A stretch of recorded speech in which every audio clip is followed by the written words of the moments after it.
दर्शकों, आज हम नेताजी सुभाष चंद्र बोस मैदान के सामने मौजूद हैं और मेरे पीछे देख रहे हैं आमरण अनशन, मुर्दों को सम्मान दो, हमको कब्रिस्तान दो। इस मुद्दे को लेकर यहाँ पर आमरण अनशन किया जा रहा है गुलाम नबी फारूकी द्वारा, जो राष्ट्रवादी के नेता है। अक्सर गुलाम नबी जो हैं पर्टिकुलर एक ही के लिए काम करते, हमेशा झंडा और डंडा लेके चलते हैं। लेकिन मीरा भाईंदर शहर जो है धर्मनिरपेक्ष शहर है, यहाँ पे सभी धर्मों के लोग रहते हैं। लेकिन बाकी के जो धर्म होते हैं उनकी जो समस्याएं होती है उनको कभी इन्होंने उजागर नहीं किया। लेकिन कब्रिस्तान हो या स्लेटर हाउस हो, कत्ल खाना हो या के समाज से जुड़ी जो भी खबरें होती है उसको प्राथमिकता देते हैं, जो अपने आप में एक घातक है। क्योंकि अगर नेता हो तो नेता सबके लिए होता है, उसकी नजरों में सभी एक समान होते हैं। आइए जानते हैं इनसे क्या इनकी मांग है और किस लिए आमरण अनशन पर बैठे हैं। सर, क्या मुद्दे हैं आपके और क्या मांगे? हमारी मांगे हैं कि दफन भूमि जो आरक्षित की गई है 1997 में, और आज जो हमारे पास दफन भूमि उसमें जगह कम पड़ रही है,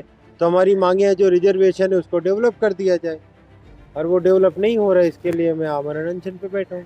भयंकर पाड़ा में दफन भूमि की मांग की है, लेकिन वहाँ पे बस डिपो के लिए आरक्षित जमीन है, वो तो क्या कहेंगे? तो इसको बस डिपो के लिए आरक्षित जमीन डिक्लेयर कर दो ना।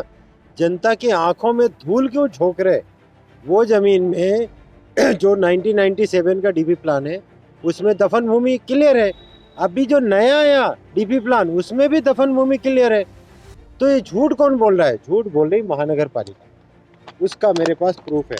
वो जो बस डिपो की बात कर रहे हैं ना, इन्होंने CRZ, ये डेट देख लो, CRZ से जो NOC निकाली है इसमें लिखा है कि बस डिपो के लिए है। कुछ लोगों पे पथराव हुआ था, FIR हुआ है, ये FIR कॉपी है मेरे पास, इसमें भी लिखा हुआ है बस डिपो के लिए। तो इसका मतलब है महानगर पालिका दफन भूमि की जगह पे बस डिपो बनाना चाहती है और दफन भूमि नहीं विकसित करना चाहती, ऐसी आशंका है। सर, कभी के पेपर है, किस तारीख के पेपर है? ये जब इसका वो जगह का पत्रा मारने के लिए गए थे 13 मई 2021, तो कुछ लोगों ने विरोध किया था। 13 मई 2021 का ये FIR है, 17 लोग पे FIR हुआ है। लेकिन FIR दफन भूमि की बाउंड्री के लिए नहीं है, ये डिपो का काम करने गए थे। इसका मतलब है महानगर पालिका ने जो कॉन्ट्रैक्ट दिया, वर्क ऑर्डर दिया था, वो डिपो बनाने के लिए दिया था। और ये 2022 का CRZ का क्लियरेंस है ये पेपर, इसमें डेट है 25 मई 2022। तो CRZ भी क्लियर हो गया है। अगर ये देने की नीयत में है तो इनके ताबे में जगह है, CRZ क्लियर है, कल से काम चालू कर दें, मैं अपना आमरण अनशन तोड़ दूंगा।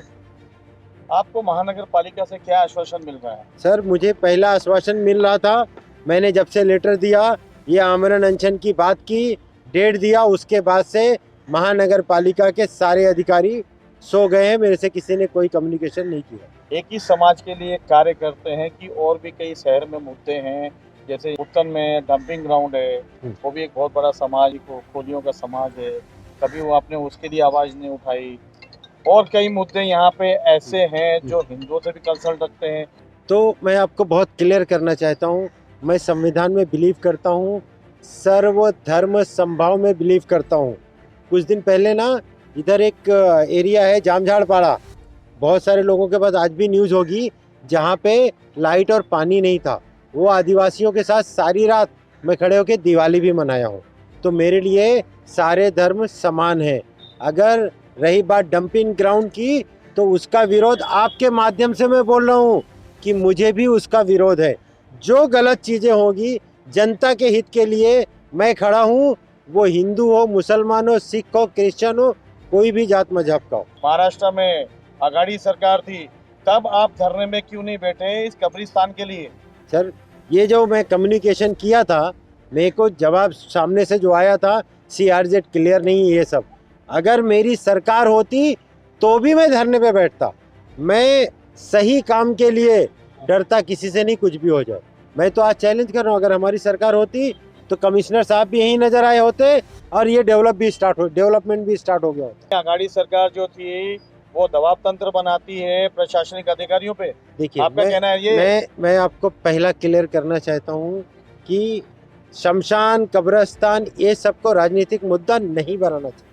आज आप यहाँ पे देखोगे ना, मैं बाबा साहब अम्बेडकर का फोटो लगाया हूँ, मैं इसको राजकारण में नहीं जोड़ा हूँ, क्योंकि ये और ऐसा अगर हर एक राजनेता सोच लेना तो हमारे शहर का बहुत भला हो जाएगा। हमारे सवाल जरा तीखे थे, लेकिन जब हमने इनसे कहा इसके पहले आपकी आघाड़ी सरकार थी तब आपने क्यों नहीं ये मुद्दा उठाया, ये मुद्दा तो आप 1-1.5 साल से गरमा रहे हो, लेकिन उस वक्त आप धरने में क्यों नहीं बैठे? तो उनका जवाब था कि अगर मेरी सरकार होती तो मनपा आयुक्त यहाँ खड़े रहते। आज इन्होंने ये दर्शा दिया कि आघाड़ी सरकार में जो प्रशासनिक अधिकारी है, प्रशासन है, उस पर कहीं न कहीं दबाव तंत्र बनाया जाता था, जो इनकी बोली निकल रही थी। फारूकी जी बड़े अच्छे मुद्दे पे बैठे हैं, होना भी चाहिए, जरूरत है, मूलभूत सुविधा है। ये शहर जो है धर्मनिरपेक्ष शहर है, जिस तरह से इन्होंने कहा सर्वधर्म समभाव वाले व्यक्ति हैं, तो शहर में और भी कई लोग धर्मों के रहते हैं, उनकी भी कई समस्या हैं, लेकिन उन पे कोई विचार नहीं किया जाता। पर्टिकुलर एक ही के लिए ये कार्य करते हैं। अब फैसला जनता को करना है। नेताओं की सोच कैसी रहती है,